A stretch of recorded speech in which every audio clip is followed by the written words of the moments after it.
니체, 바그너의 경우 5번째 시간입니다. 자, 오늘은 조금 더 음악과 예술에 대해서 깊이 있게 들어가는 그러한 장인데요. 좀 기대하시고요.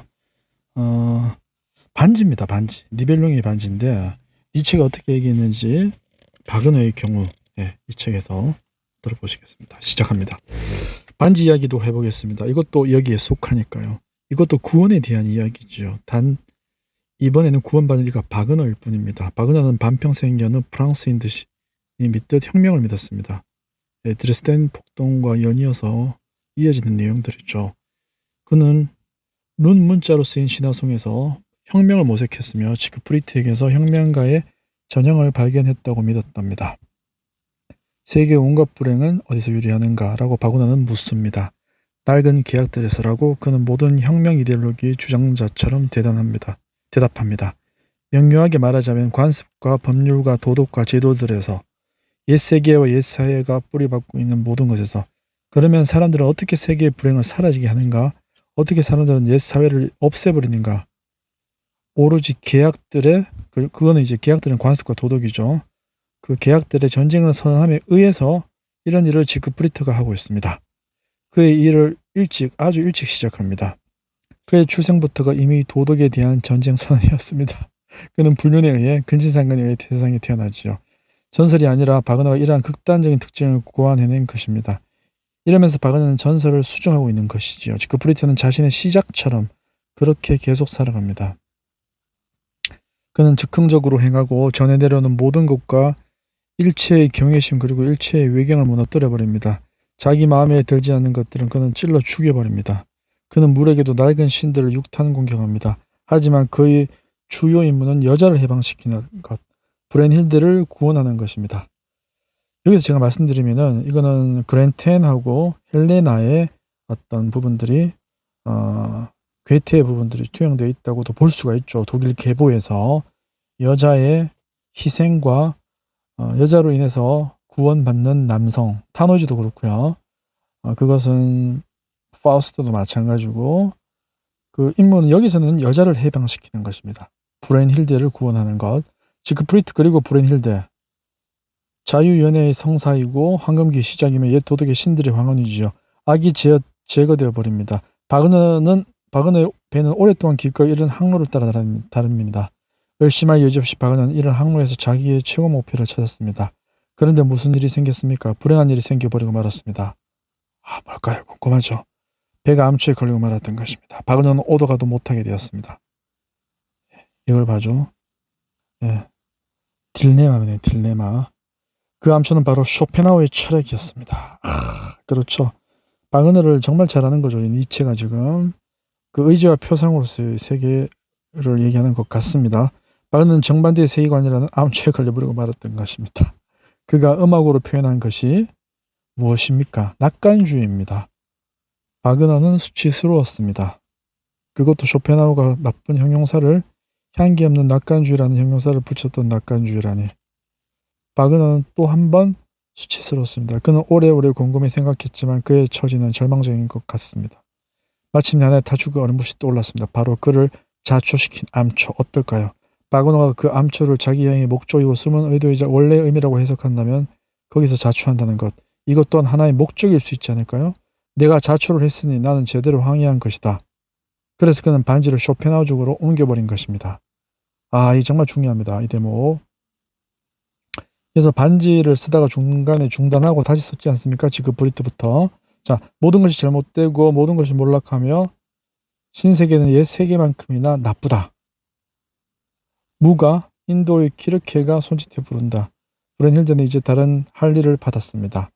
그 전에 의도대로 하자면 사회주의적 유토피아에 의해 모든 것이 좋아진다면서 세계를 달래고 자유연애를 기리는 노래를 부르며 작별을 고해했었겠지만 이제 그녀는 먼저 쇼펜하우를 공부해야만 합니다. 그녀는 의지와 표상으로서의 세계 제4부를 음문으로 표현해야만 합니다. 바그너는 구원되었습니다. 진지하게 말해서 그것은 구원이었습니다. 바그너가 쇼펜하우에게 입은 덕은 측정할 수 없을 정도입니다. 데카당스 철학자야 데카당스 예술가에게 자기 자신을 선사하는 법입니다. 대단하죠. 니체의 그 여러 가지 지혜의 깊이나 이 은유나 이런 것들은 대단합니다. 거의 모든 것을 알고 있는 사람들이죠. 철학, 음악, 예술, 그리고 이런 인문. 예. 자, 데카당스 예술가, 이런 말이 나왔지요. 그리고 이 말로 인해 나는 진지해지기 시작합니다. 이런 데카당들이 우리의 건강을 게다가 음악까지 망쳐버리면 나는 그저 천진하게 바라보고만 있지 못합니다. 바그너가 도대체 인간이란 말입니까? 그는 오히려 질병이 아닐까요? 그가 건드리는 모든 것을 그는 병들게 합니다. 그는 음악을 병들게 했습니다. 그래서 칼맨을 옹호한 거예요, 지금. BJ에. 필연적으로 자신의 부패한, 니치가 말이죠. 부패한 취향을 체감하는 자. 이 취향을 좀 더 높은 취향으로 요구하는 자, 자신의 부패상을 법칙으로 진보로서 완성으로서 관철시키려 하는 자는 전형적인 데카당입니다. 그리고 그는 저항받지 않습니다. 그의 유혹력은 엄청 커지고 그의 주변이 향이 자욱하게 피어오르며 그에 대한 그릇된 이해가 복음이라 불립니다. 그가 마음이 가난한 자만을 설복시킨 것은 단연코 아닙니다. 창문을 조금 열고 싶습니다. 공기를, 더 많은 공기를. 독일에서 사람들이 바그너에게 대해 착각하고 있다는 사실이 내게는 놀랍지 않습니다. 제 생각에 이걸 가장 영향을 많이 받은 사람이 히틀러가 아닐까요? 자, 금밴드라면 놀랄 것입니다. 독일인들은 그들이 숭배할 수 있을 만한 바그너라는 존재를 구원했습니다. 그들은 심리학자였던 적이 한 번도 없었으며 그들이 오해를 한다는 것의 득을 보고 있는 것이지요. 그렇지만 파리에서도 바그너에 대한 착각하고 있다는 것, 그곳 사람들은 거의 심리학자라고 할 수 있는데 말입니다. 게다가 상트페테르부르크에서도, 파리에서 밝히지 않는 것까지도 간판하는 그곳에서도 말입니다. 그들에게 바그너가 데카당으로 느껴지지 않는다니. 유럽 전체의 데카당과 바그너가 도대체 얼마나 유사했기에. 바그너는 그들과 한 부류이며 바그너는 그들의 주역이자 그들의 가장 위대한 이름입니다. 그를 구름 속으로 들어올리면서 사람들은 자기 자신에게 경연을 표하는 바입니다. 그에게 저항하지 않는다는 사실 그 자체가 이미 데카당스의 한 징표지요. 본능이 약해져 버렸습니다. 사람들이 기피했어야만 할 것이 그들의 마음을 끌어당 겁니다.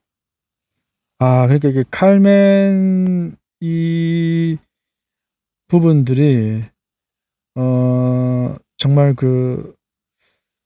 거의 바그너의 후기, 니벨룽의 반지와 파르지팔 이 부분하고 거의 베르디 라트라비아타라든지 칼멘이라든지 이런 거의 동시대적인 예술의 시대에서 둘이 진짜 이게 정반합이죠. 잘못하면 이거 바그너가 다시 또 잘못된 방향으로 사람들을 이끌 수 있는데 거기에 대해서 대항마가 지금 BJ의 칼멘입니다. 지금. 네. 감각주의, 인간적인 것들 말입니다. 무조건적인 숭배가 아닌 그 퇴폐, 데카당, 마비시키는 것이 아닌 거죠. 지금 니체는 그것을 걱정하는 거죠. 그에게 저항하지 않는다 사실 그 자체가 이미 데카당의 징표죠. 또 노예화가 되는 거예요. 그 기독교의 그 종교의 노예가 다시 또 이런 식으로 노예가 되면 안 된다는 걸 지금. 근데 결국에는 히틀러라는 존재에서 또 신격화가 돼서 또 노예가 됐죠. 어떻게 보면은. 본능이 약해져 버렸습니다. 사람들이 기피해서 그들의 마음을 끌어당깁니다. 그들을 훨씬 빨리 나락 속에 빠뜨리는 것에 사람들이 입을 맞추는 법입니다.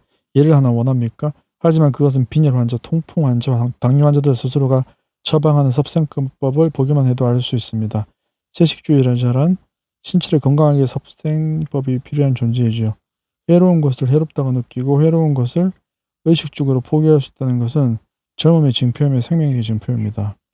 해로운 것을 해롭다고 느끼고 해로운 것은 지쳐버린 자를 유혹합니다. 와, 이거 정말 이 정말 촌철살인 같은 말입니다.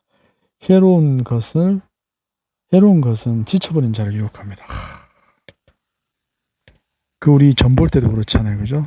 내가 힘들 때 점장이한테 다 믿어버리고 저 또한 돈이 진짜 공할 때 사기 비슷한 걸 당할 수 있다는 걸 느꼈어요. 그죠? 그리고 잘 나갈 때도 돈이 많을 때도 영혼이 지쳐있기 때문에 유혹에 굉장히 약합니다. 해로운 것은 지쳐버린 자를 유혹합니다. 와, 이거 엄청난 얘기입니다. 채소는 채식주의자를 유혹합니다. 질병 자체는 삶의 자극제가 될 수 있습니다. 단 사람들이 이 자극제를 이겨낼 정도로 충분히 건강해야만 합니다. 그런데는 바그너는 더욱 지치게 합니다. 그러니까 그는 약자에 지쳐버린 자를 유혹하는 것이죠. 미쳤어요. 그러니까 그는 약자와 지쳐버린 자를 유혹하는 것이죠. 그 늙은 거장은 방울뱀의 행운을 누리고 있습니다. 그는 항상 어린애들이 자기에게 다가오는 것을 바라보고 있기 때문이죠. 끝장이죠. 네, 일단은 자 박은호 5부, 박은호의 경우 5부는 여기까지 하겠습니다. 대단합니다.